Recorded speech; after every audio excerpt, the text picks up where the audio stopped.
ولید کا بیٹا جنگ سے ناکام لوٹ آیا ہے۔ یوحو نے کہا اور خالد کے گھوڑے کی گردن پر ہاتھ پھیرنے لگی اور بولی مجھے اس گھوڑے سے پیار ہے جو مسلمانوں کے خلاف لڑنے گیا۔ خالد یوں گھوڑے سے اتر آیا جیسے یوحو کے جادو نے اسے گھوڑے سے زمین پر کھڑا کر دیا ہو۔ اس سے بڑی ناکامی اور کیا ہوگی کہ تم مسلمانوں کو شکست نہیں دے سکے۔ یوحو نے کہا تمہاری شکست ہماری شکست ہے، اب ہم تمہارا ساتھ دیں گے، لیکن تمہارے ساتھ ہوتے ہوئے بھی تم ہمیں اپنے ساتھ نہیں دیکھ سکو گے۔ خالد نے یوں محسوس کیا جیسے اس کی زبان بند ہو گئی ہو۔ تلواروں، برچھیوں اور تیروں کی بوچھاڑوں کا مقابلہ کرنے والا خالد یوحو کی مسکراہٹ کا مقابلہ نہیں کر سکا۔ اگر یہودی ہمارے ساتھ نہیں ہوں گے تو ہمارے کس کام آ سکیں گے؟ خالد نے پوچھا۔ کیا تم سمجھتے ہو صرف تیر ہی انسان کے جسم سے پار ہو جاتا ہے؟ یوحو نے کہا عورت کا تبسم تم جیسے دلیر اور جری مردوں کے ہاتھوں سے تلوار گرا سکتا ہے۔ خالد اسے کچھ پوچھنا چاہتا تھا لیکن کچھ پوچھا نہ سکا۔ یوحو نے اس کی آنکھوں میں آنکھیں ڈالی اور پھولوں کی پنکھڑیوں جیسے ہونٹوں پر تبسم آ گیا۔ یوحو آگے چل پڑی۔ خالد اسے دیکھتا رہا۔ اس کے گھوڑے نے کھر مارا تو خالد اپنے آپ میں آ گیا۔ وہ بڑی تیزی سے گھوڑے پر سوار ہوا اور چل پڑا۔ کچھ دور آ کر اس نے پیچھے دیکھا۔ یوحو رک کر اسے دیکھ رہی تھی۔ یوحو نے اپنے ہاتھ ذرا اوپر کر کے لہرائے۔ اب جب کہ دو مسلمانوں کو نیلام کیا جا رہا تھا اور خالد کو ایک آدمی نے بتایا تھا کہ ان مسلمانوں کو کس طرح دھوکے میں لایا گیا اور اس آدمی نے یوحو کا نام بھی لیا، تو اس نے ارادہ کر لیا کہ معلوم کرے گا کہ یوحو نے وہ جادو کس طرح چلایا ہے۔ اسے اپنے قبیلے کا ایک سرکردہ آدمی مل گیا۔ اسی سے پتہ چلا تھا کہ یہ مسلمان اہل قریش کے کس طرح ہاتھ آئے ہیں۔ 3-4 سرکردہ یہودی یوحو اور 2-3 اور یہودیوں کو ساتھ لے کر شارجہ بن مغیث کے پاس چلے گئے۔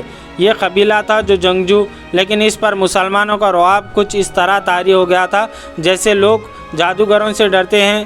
اس قبیلے میں یہ مشہور ہو گیا تھا کہ رسول اکرم صلی اللہ علیہ وسلم کے ہاتھ میں کوئی جادو ہے۔ یہودیوں نے اپنی زمین دوز کارروائیوں کے لیے اس قبیلے کو اس لیے منتخب کیا تھا کہ وہ جنگجو قبیلہ تھا۔ یہودی بڑی دانشمند قوم تھی۔ انہوں نے سوچا کہ اگر مسلمانوں کے جادو کا وہم پھیلایا گیا تو دوسرے قبیلے بھی اس سے متاثر ہوں گے۔ یہ یہودی اس قبیلے کے سردار شارجہ بن مغیث کے پاس گئے اور ان کا یہ وہم دور کرنے کے لیے گئے کہ مسلمان جادوگر ہیں۔ اسے بہت کچھ کہا لیکن شارجہ بن مغیث نے تسلیم نہ کیا۔ رات کو یہودیوں کے کہنے پر شارجہ بن مغیث نے ان مہمانوں کی ضیافت کا انتظام باہر کھلے آسمان تلے کیا۔ ان یہودیوں نے اپنے ہاتھوں اپنے میزبانوں کو شراب پلائی۔ شارجہ بن مغیث اور اس کے قبیلے کے چند ایک سرکردہ افراد کو جو شراب پلائی گئی اس میں یہودیوں نے کوئی سفوف سا ملا دیا تھا۔ پھر یہودیوں نے اپنے جادو کے کچھ شعبدے دکھائے۔ یوحو نے اپنے حسن کا جادو چلایا۔ اس کے ذریعے ایک رقص بھی تھا جس میں یہودنی نیم برہنہ تھی۔ ناچتے ناچتے ان کے جسم پر جو ادھورے سے لباس تھے وہ بھی سرک کر زمین پر جا پڑے۔ یہودی اپنے سازندے ساتھ لے گئے تھے۔ اگلے روز جب شارجہ بن مغیث کی آنکھ کھلی تو اس سے محسوس ہوا جیسے وہ بڑے ہی حسین خواب سے جاگا ہو۔ اس کے خیالات بدلے ہوئے تھے۔ کچھ دیر بعد وہ پھر اپنے قبیلے کے دوسرے سرداروں کے ساتھ یہودیوں کے پاس بیٹھا تھا۔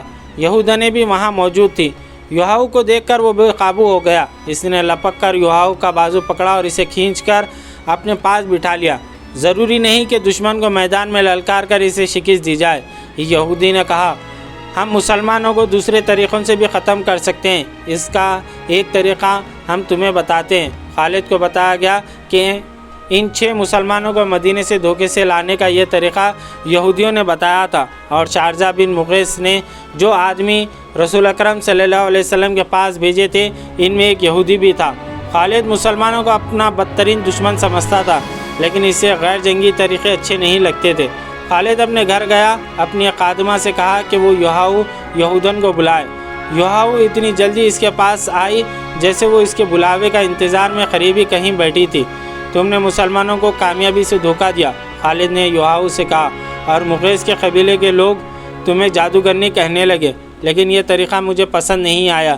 میری بات غور سے سنو خالد، تم اپنے قبیلے کے نامور جنگجو ہو، لیکن تم میں عقل کی کمی ہے۔ دشمن کو مارنا ہے